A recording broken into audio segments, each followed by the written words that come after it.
Welcome to Pink Radio with Prestige. This is the place for you, the diva boss entrepreneur who needs quick tips on building your crave-worthy brand. This is your host, Nicole Doss, CEO of the Prestige Society, a membership organization for women entrepreneurs who believe in building powerful networks while slanging in their industries. So I want you to go ahead and grab your favorite cup of coffee and get your favorite tips right here with Prestige. Hey, girl bosses. I am so stuffed from this whole Thanksgiving holiday. 2-3 days after eating all of that wonderful stuff, you tend to feel very stuffed. So I am so stuffed with turkey and all of that great, awesome meals and great food that I had the opportunity to experience with my family. And I hope that you had the opportunity to celebrate and really spend time with loved ones, celebrate the life of those who may not be able to spend time with you at this moment, whether if they've passed on or if they just are, in a different location. So I just hope from my family to yours, I just hope that you had a really, really awesome Thanksgiving holiday. So now that we have enjoyed the holiday and we're prepping for a whole nother host of holidays as well, from Christmas to New Year's, we're going to talk about business because ladies, we take breaks when we need to take breaks, we recharge when we need to recharge, but we should always be focused on our business and really planning ahead. So this particular episode is all about how do you scale up. So let me explain to you why I think this is really important. So I remember when Elaine Johnson and Davita Garfield and I went to Sarah Jake's Women Evolve conference in Colorado this past summer. We were in the car because I have been obsessed with scaling up. I've been obsessed with growth. I've been obsessed with how do you know it's time for you to move from being a solopreneur. And for me, I feel like it's always the matter of what comes first, the chicken or the egg, right? So, do you wait until you are absolutely overwhelmed with clientele, with work, for you to identify this is the time for you to be able to scale up, meaning getting the money, investors, and really hiring or outsourcing people to support you in your growth? Or do you wait until you're at a certain point where you feel it coming and you are not really meeting all of your targets, and then you kind of decide like, okay, let me at least start putting these things in place so that when it comes, I'm prepared? And so we were having like real honest conversation around, what does scaling one's business look like, scaling up in that matter. And so I started doing some research on the topic because of things that we're working on at Prestige, and I realized this is why every girl boss should at least have this conversation around scaling up. And we're going to talk about that right now. So I was doing research on what women entrepreneurs of color are experiencing as areas of improvement, pitfalls in their business. What are they struggling with? Because in all honesty, the Prestige Society, which is a membership organization, and just, nice little plug-in right here, our membership is open. So if you're looking to join a network of women entrepreneurs, a sisterhood of women entrepreneurs, especially in the space where you're looking to grow your business, learn more, definitely apply for membership today. But if my job is to support the girl boss, then it is absolutely arrogant and ignorant of me to believe that my own knowledge is enough to help the girl boss. So that means that in order for me to hone my craft, I have to do things like research and really make sure that I am aware of things or issues that are relevant to the person that I serve, which is the girl boss. And so in this research, I found some really troubling stats. And so what I found, I was looking at American Express and their annual report for 2018 findings, and I'm sure once the new year comes for 2020, we will be finding the trend reports for 2019. But for right now, the latest and greatest is 2018. So what we found is that Black female founders account for 20% of all women entrepreneurs. And with that, they make an average of $24,000 per firm, so that just means per business, versus the $143,000. That's the average for those who are not of color, I should say. So with that, I don't want to leave my Latina sisters out. So for my Latina female founders out there, you make up 17% of all women-owned businesses, and you actually make on an average $51,000 in revenue. So first of all, let's talk a little bit about these numbers and why this is important for the girl boss. Number one, this is really important because I believe, and I know I've shared this a lot in past podcasts around the false doctrine of the girl boss. So a lot of people will have you believe that if you want to consider yourself an entrepreneur, then that would mean that you should off the bat make six figures. Well, let me explain something to you in just, common sense and business terms. In business, you aren't an employee if you make six figures, right? Like if you work and you get a check and someone else employs you, you are an employee.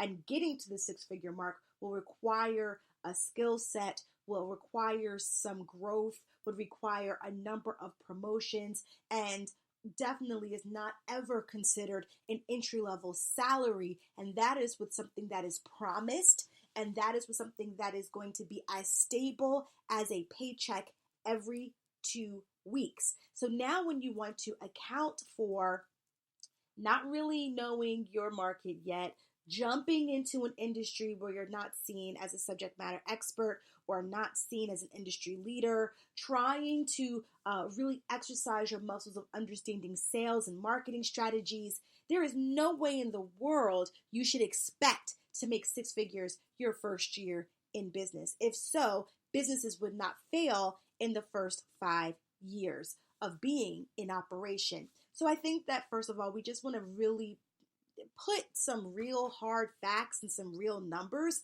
to what narrative is being shared with you out there. So for all of those people who follow influencers that are telling you that if you're not making six figures, you're not an entrepreneur, I'm going to tell you right now that there is real research out there that is telling you that that's not everyone's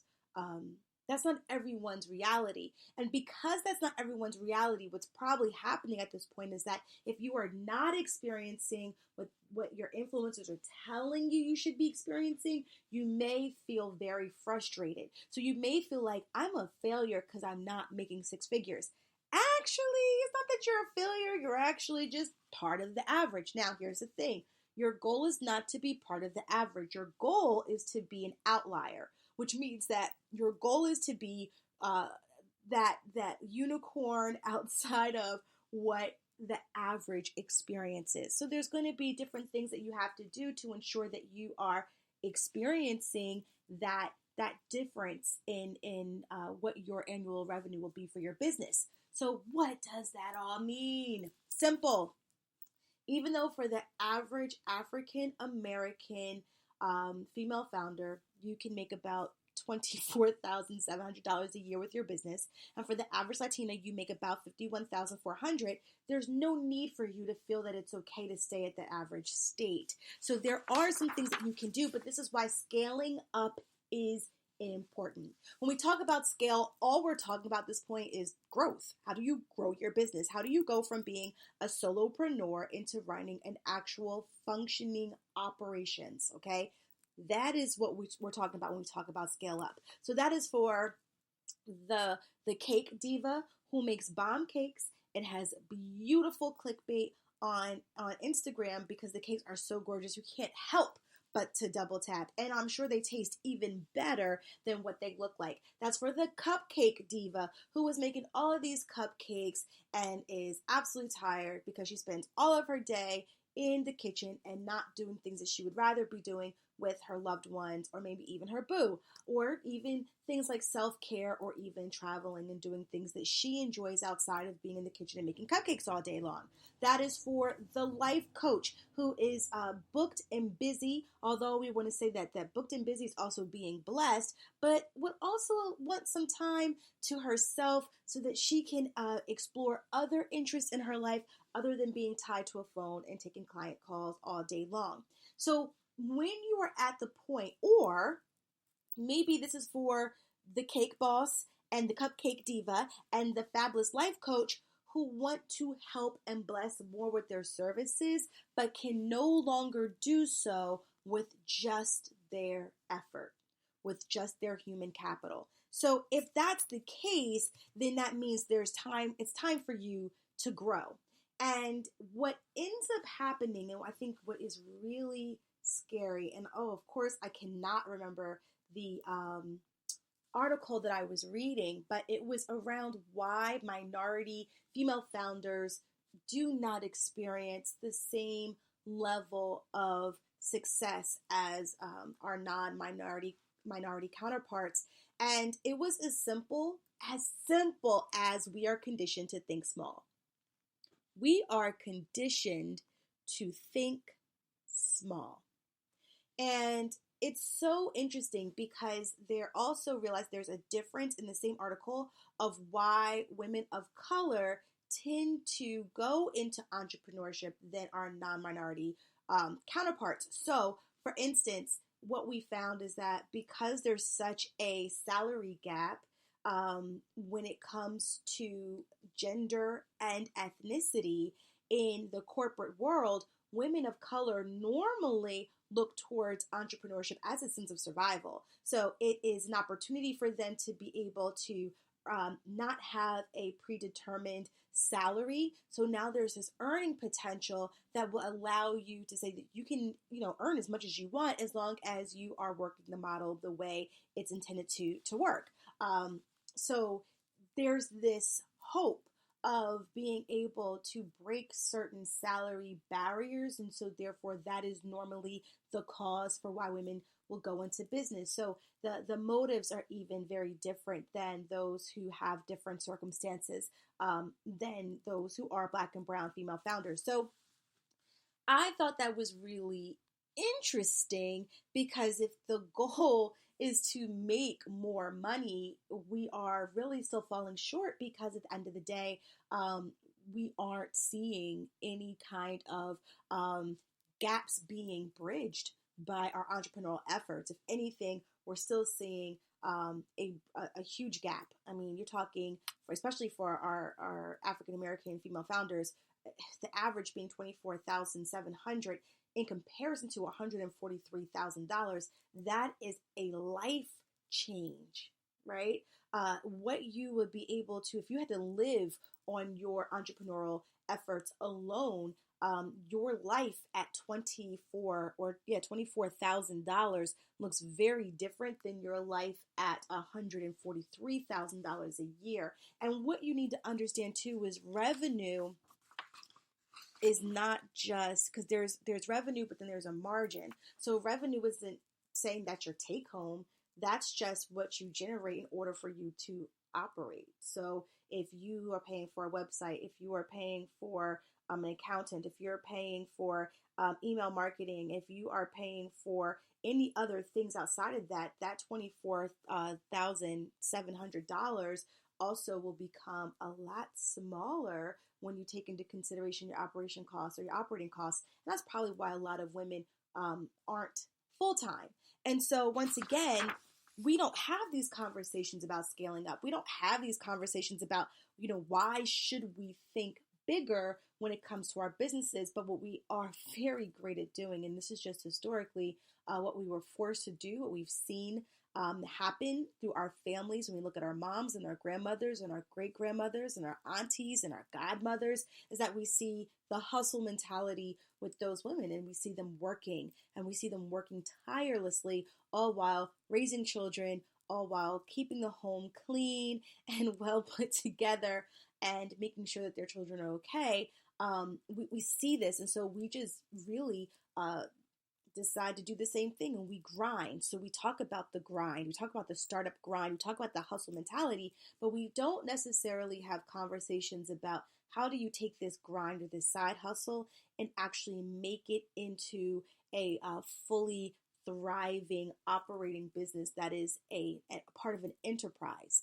And that's what I hope to change today with this conversation. So let's just go back. We went into the why we're having this conversation. So first it started with this aha moment that I was having in talking with my fabulous Pray and Slay Academy sisters, Elaine and Davita, when we were in Denver together, or we were in Colorado together, and then moving into this research that I found where we see this really huge disparity between our Black and brown girl bosses versus our, I'll say, just non-minority female founders. And so with that, let's talk about how do you scale up? Because I feel like because we don't talk about how do you scale up, people don't know how to scale up. Like, they just work harder. It's kind of like being on a treadmill and someone saying, I need you, or being on a bike, a stationary indoor bike, and someone saying, I need you to go from point A to point B, and the way that you think that you can get there,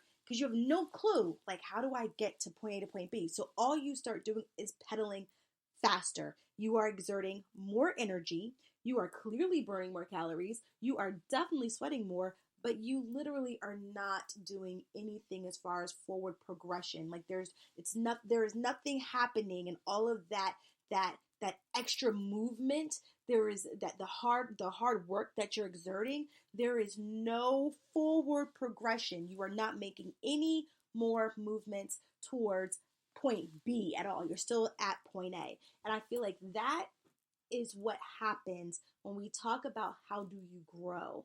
How do you take a business and actually grow it from a standpoint of generating generational wealth? You just start working harder. You start posting more. You start making more products. You start, and wondering why no one's buying. And it's probably because of the fact that you're not using the right models to get your messaging out there. And so this is something that I think is definitely an important conversation for us to have. So let's just jump right into it. How do you scale? So the first thing I need you ladies to do is to know your strategic end game. And that is very important because honestly, when it comes to your end game, I don't think a lot of us think about the big picture. And I can really say that very comfortably because I spend a lot of time coaching women, but I also just wrapped up these Glow strategy success sessions that I was doing. And so in that, I had a template that I would use. And so we would talk about what your growth goal is going to be. So, how do you want to grow? But then we would talk about your long-term goal. And a lot of times women would be like, well, I don't know.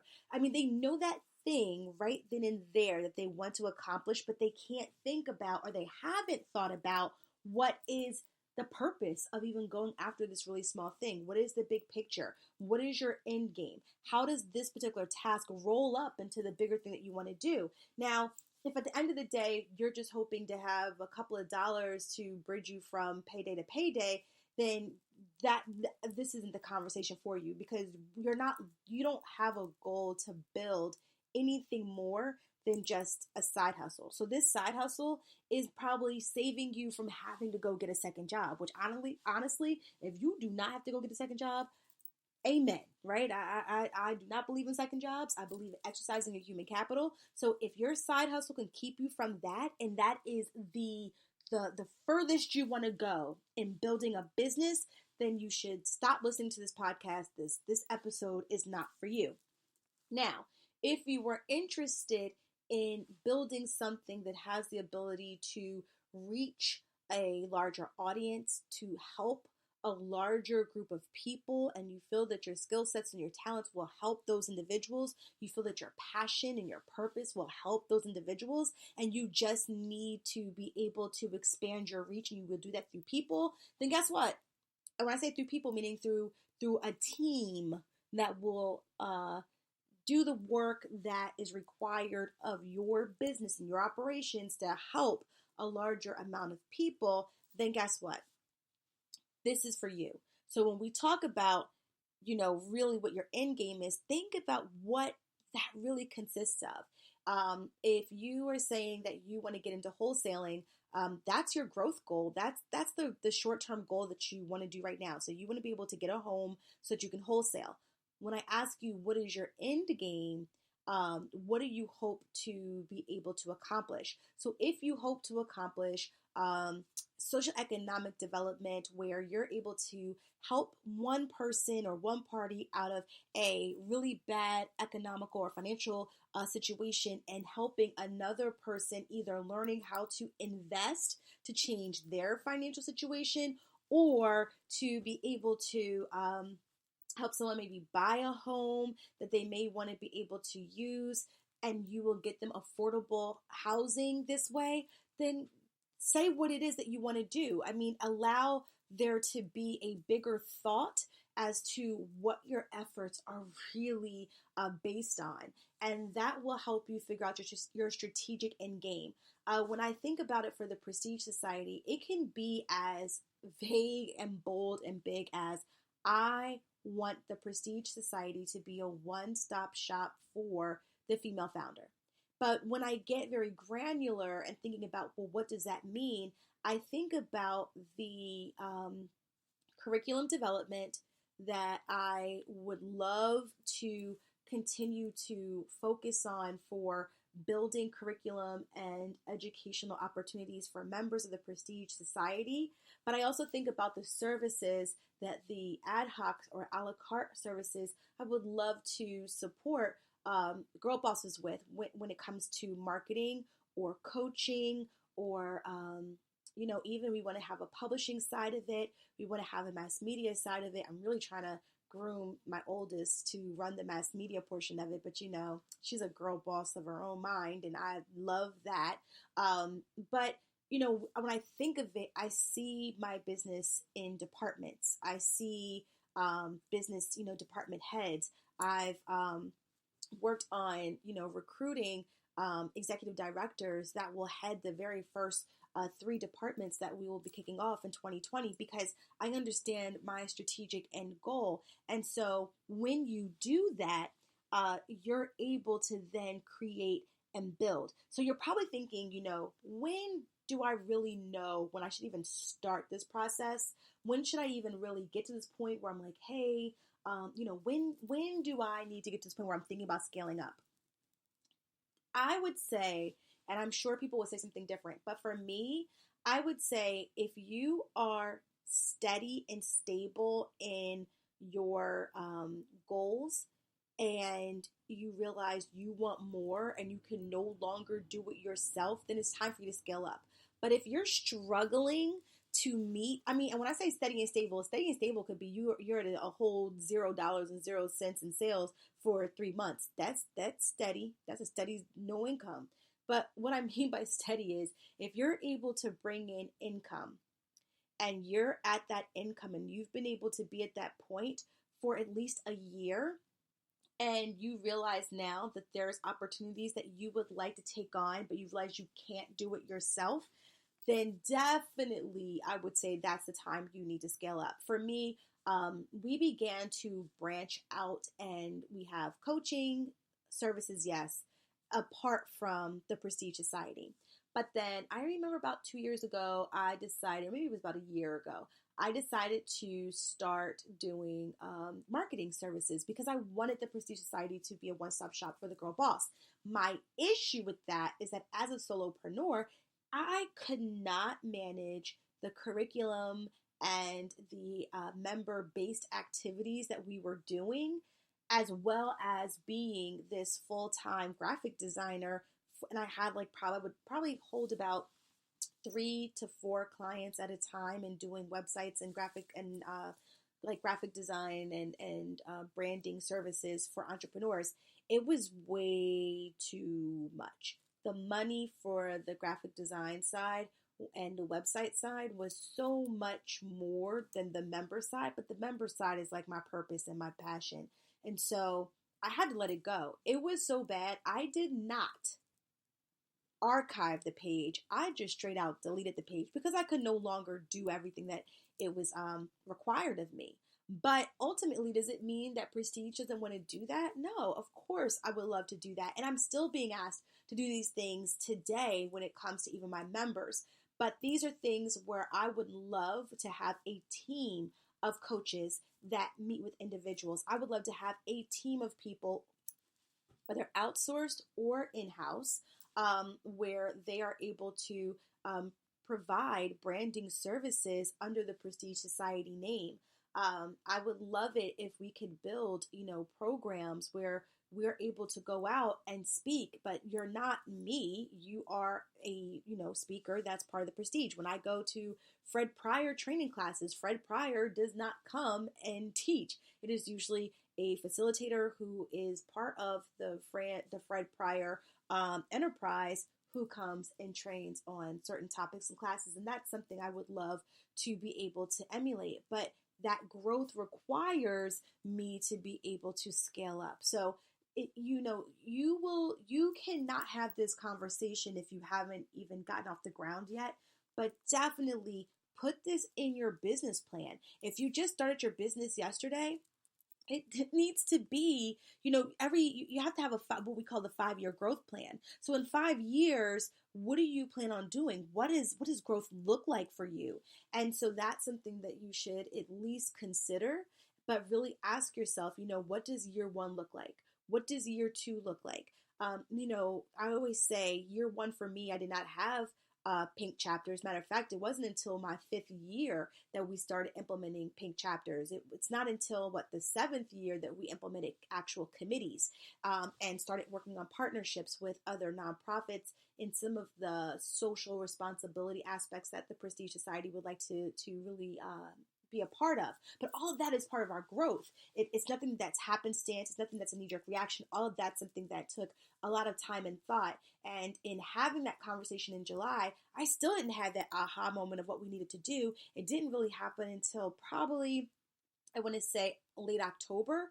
But nonetheless, we started the conversation and we were in business and we were operating, and we've been having that idea and saying, what should we be doing? And then this is what was able to come out of that. And so really, I would say, do not stress yourself out if you have not launched your business yet, or if you launched your business and you really have not found a steady flow yet, if you have not played with different business models yet to see how you can actually get a steady income or see a steady a stream of revenue for your business, then, really figure out what's the right model for you. But if you have seen it and it feels real steady, ask yourself, am I ready to scale up? How long? And let me tell you something, my cake divas, I don't know why I keep going to the cake divas. You guys must be on my heart, and someone must be listening to this that is a cake diva. But if you are cake divas and those who built brands that are just around them, if you know someone has the skill set, because everyone out there does not want to be an entrepreneur. And honestly, a lot of the millennials and the Gen Z folks, they don't want to just be 100% entrepreneurs. They want to be people who have access to multiple streams of income. It's really, I feel like, just a subset of folks that feel like you have to do this 100%.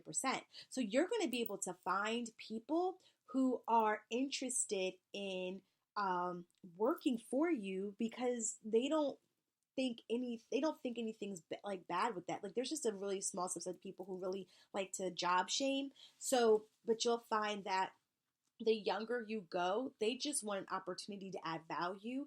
They want to be able to have flexibility. There's just different things that they're looking for that I'm sure you would be able to provide. So if you would do a certification process where you certify people to be able to deliver your services, then you're able to scale up and make more cakes. If you start writing down your recipes, guess what? Then someone can practice it, emulate that, or imitate that, and then you're able to then certify them, taste the cake, make sure it looks like your stuff, boom. Now you can hire other people on, and then you can actually do more work.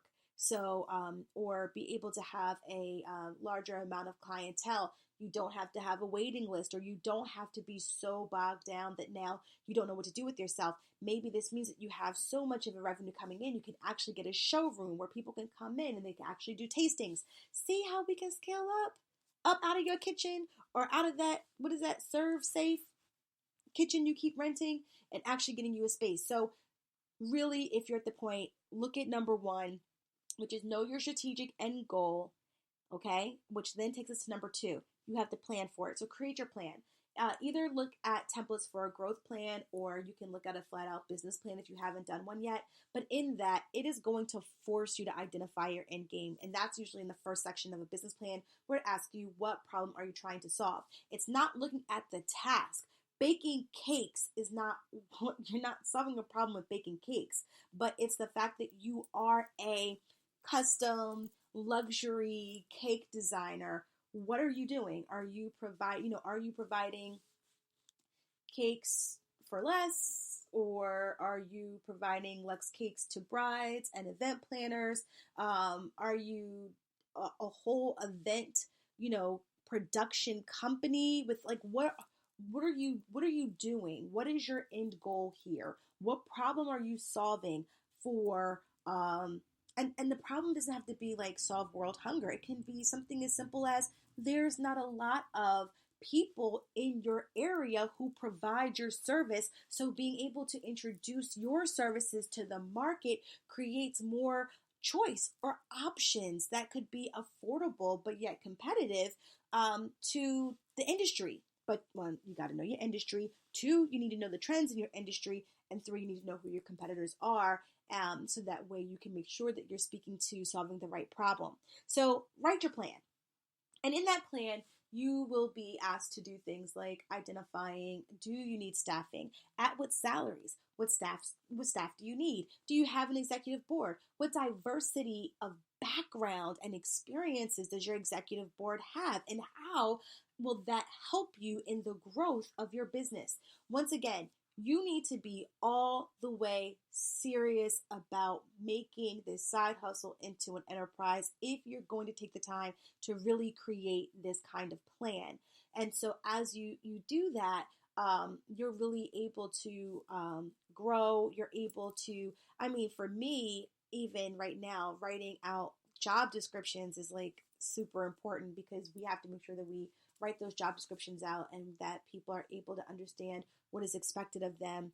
And that's just, when you think about it, like business 101 once you start scaling up. So think about it. You have a company and they open their doors and they tell you that they want you to apply for a job. Well, the first thing you're going to know is, well, what's the job description?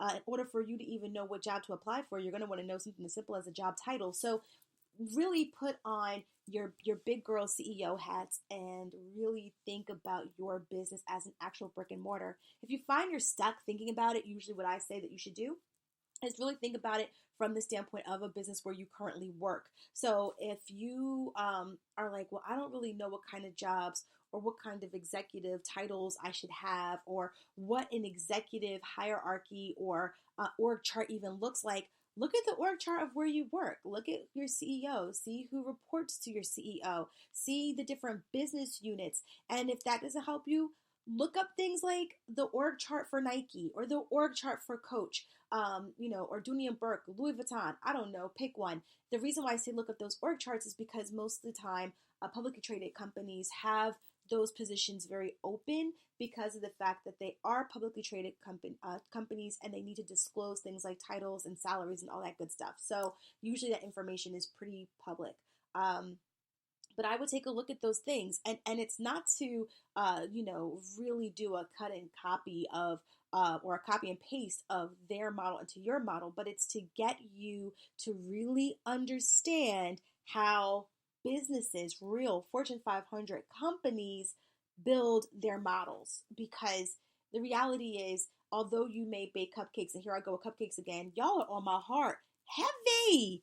Oh my goodness, it's about to be cookies being baked too up in here. I feel like coming on next. But anyway, so, even though you may bake a cupcake or make a cookie, or, maybe you have an online boutique, the reality is that you're still a business. When you boil it down and you throw it all together, you are exchanging services for money.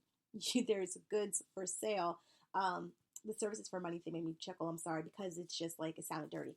But you are exchanging services or goods for money and or currency. And because of that, that is basically what a business is. And so you really need to think about what is it that you're doing for your, how does a business run? So looking at something as simple as what an org chart will tell you about a company will help you really in identifying, well, what do you need for your business? So really get comfortable in understanding your plan. And this will also help you do things like financial forecasting. So if you know that you need to invest in a certain amount of, I would say, products or tools to help you in being able to keep up with the demand of your business as you grow, then you're able to put that in there as well. If you know that you need to be able to get a space soon, if you, like for me, I want corporate offices because I want to be able to have a space where my team can meet. I am very experienced in managing high performing remote teams. I've done it in my 9 to 5, but I really want a space that I cannot rent. I want a space that I own, and I want a space that's not anything else other than our flagship offices. I know a lot of times people want co-working space, and I don't want a co-working space. I do not want an event space. I just want offices that are like our home. Like I just want something that looks beautiful, gorgeous, and that will be a place that will help really evoke and really help bring about creativity, and like that's what I see for me.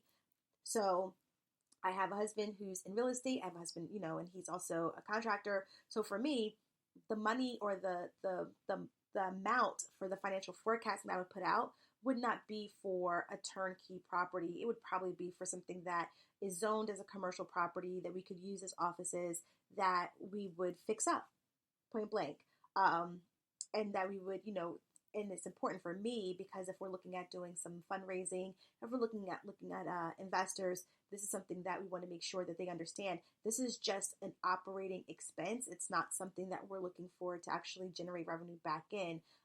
So how do we make sure that we have enough revenue that we're making to cover things like our mortgage and our light bills and things of that nature? So these are the things that we really, really put into place, and things that you have to really think out and write down in your plan. So remember, number one is all about knowing your strategic end game. So what in the world are you trying to do, ladies? And why do you feel it is time for you to scale up? Two, what do you need to do as far as your plan? So writing that business plan or doing that growth plan, there are templates out there. Please feel free to take a look. Number three, now according to Score is a online mentoring site for business owners, and they share that the third thing you should do is find the money. So whether you're going to go into the space of getting investors who now have a stake in your business,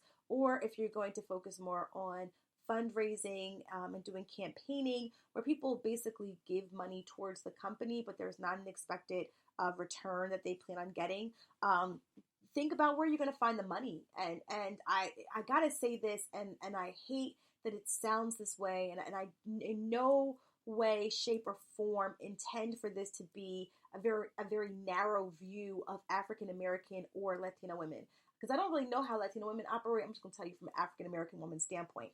But when it comes to the world of campaigning, we literally get 0.001% of funding from VCF, which is venture capital fundraising or funding. So 0.001%. And when I see that number, yes, it angers me. Yes, we can say that there are a lot of ceilings and barriers where we don't have access to the same amount of resources. But there was a story that the women from The Skinny actually shared at the Pennsylvania Women's Conference that kind of sat with me, that let me know it's not all barriers against us, but some of it is the barriers that we put on ourselves. So during this conversation with the two founders, the co-founders of The Skinny, they talked about how they both had worked as assistant producers. They were in their 20s for, I think it was like CNN, or it was some news stations out of New York City. And what they realized was that they didn't want to do that kind of work anymore. They really wanted to be able to take information that was really, really important, skinny it down. I think it's called the skim, actually, not the skinny. So they wanted to skin it down so that millennials who didn't have a lot of time had the opportunity to just skim through the information and then come out of that being well versed, being well educated, I guess, on what was happening in the world. The thing about it was that their vehicle or their delivery system was going to be through like an email newsletter. And they really were like, um, not sure. I think they were like roommates, but they weren't really sure people were going to respond to this. So they began to talk to investors. And investors basically were like, email's dead, no. And they were like, but email's not dead. We still believe in this. And they kept going. And the first thing I thought of was, to myself, was like, oh, there is no way that I would go to the next investor. And we know that you're supposed to push, right? What if your yes was the 21st, was like the after the 20th no. So you would just like, you're supposed to just go, go, go, go, go. But like, intellectually what people say, but then you also know how like you operate. And this was like the defining moment for me where I said I will no longer be afraid of rejection. So in that, I thought to myself, as an African American woman, I am so concerned with my ability to succeed so that I can help others, that I never wanted to place myself in a position where someone can tell me no. Because I literally felt this attitude of, tell me no if you want to, and I'm going to go and do it myself. Like, I got this. And so what happens is that then instead of even experiencing the no so that you can determine if you need to create your own lane and just make it, you just completely bypass the no altogether and decide that you're just not even going to try. And instead, you're going to work this 9 to 5 to pay for this and do this, and I'm just going to figure it out on my own. And so I realized that in that, you really miss out on opportunities like mentorship. You really miss out opportunities of even seeing what others are even saying to you. I was even watching like it's called The Movies That Made Us. So basically, it's like a look back on all the movies that just came out recently, and it was showing Home Alone, and the one I was just watching was Ghostbusters. And so what really interesting was this back and forth that started to happen between Dan Aykroyd and I can't even think of the name of this other guy, but he was also one of the other Ghostbusters, but he also was a co-writer. But he didn't start out being the co-writer. It was just a conversation around, would you be an actor? And so like, would you come and act and play this part? And so Dan Aykroyd was like, will you come? The guy was like, yeah, but you should consider this. And there were this like back and forth of rewrites. And actually the same thing happened with Home Alone between the original writer, John Hughes, and the actual director. I think his name was Christopher Columbus. So, so there was like this, literally like they showed like this ping pong, like animation ping pong table of a script going back and forth, back and forth. And literally the original writer was open to it on certain things, and they just kept kind of going back and forth on where this can go. For Ghostbusters, it was between Dan Aykroyd and the director, where it was like, hey, instead of it being in space, why, because yes, originally it was in space, why not put this in New York City and make it like this? And Dan Aykroyd and the director were just going back and forth where they were like, yeah, and it was this really even flow of exchange of ideas. And Dan Aykroyd could have really been upset and been like, this is my script, my idea, it's bomb the way that it is, keep it moving. But he didn't do that. He literally was open to this exchange of ideas from someone else that he was going to allow to be part of this project so that they can come up with what we know now as Ghostbusters, which is this iconic movie from the 80s. So in that, I use that as a metaphor for what we end up missing out on when we don't have a team or investors or other people who are willing to really put a stake or place a stake in our own companies. And we're so worried about rejection and not realizing that it's not necessarily rejection, but it can be an exchange of ideas that allows us to think about what we are creating differently, and being able to have this exchange of ideas that could actually be something so iconic and so big that can really help. So although you know, we have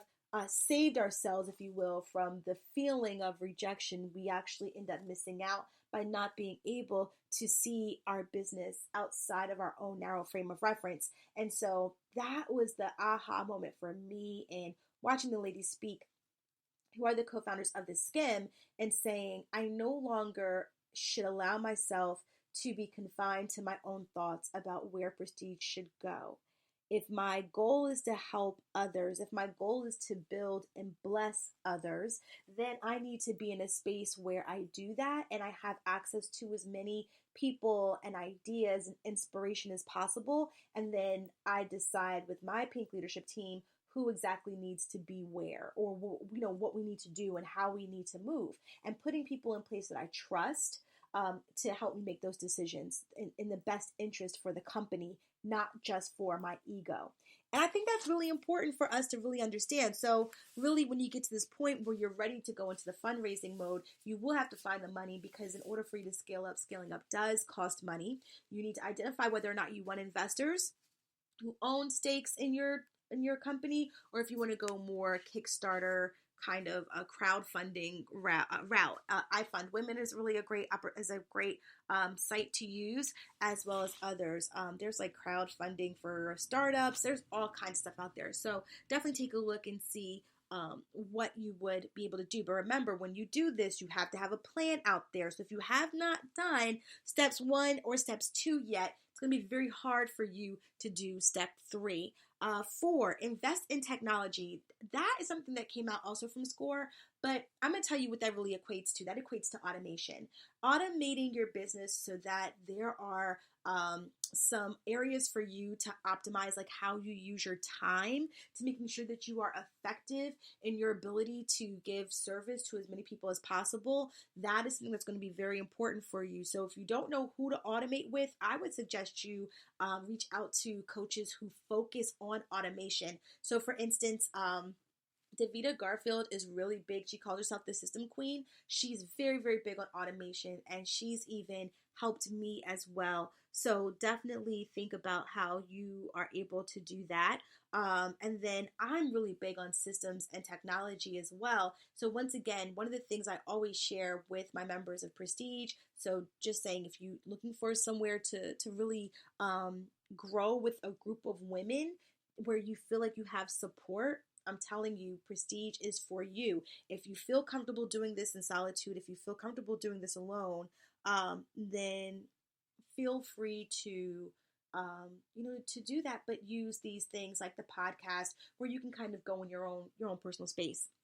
And then the last but not least is making sure that you staff or outsource appropriately. Do not wait for the overwhelm. Do not wait for the floodgates to open. Do it strategically. And if you aren't quite sure how to do this just yet, start by employing advisory roles. That's something I did as of late. I have 3 executive directors, but they all hold an advisory role. And that helps you in setting up and getting that diversity of thought. It really helps you in getting that leadership input as well, where other people in leadership roles can actually give you some insight for you to think about, and set your org chart to reflect that. But if you also need help, I would say look at it beyond getting yourself a virtual assistant. I think that's just the immediate go-to.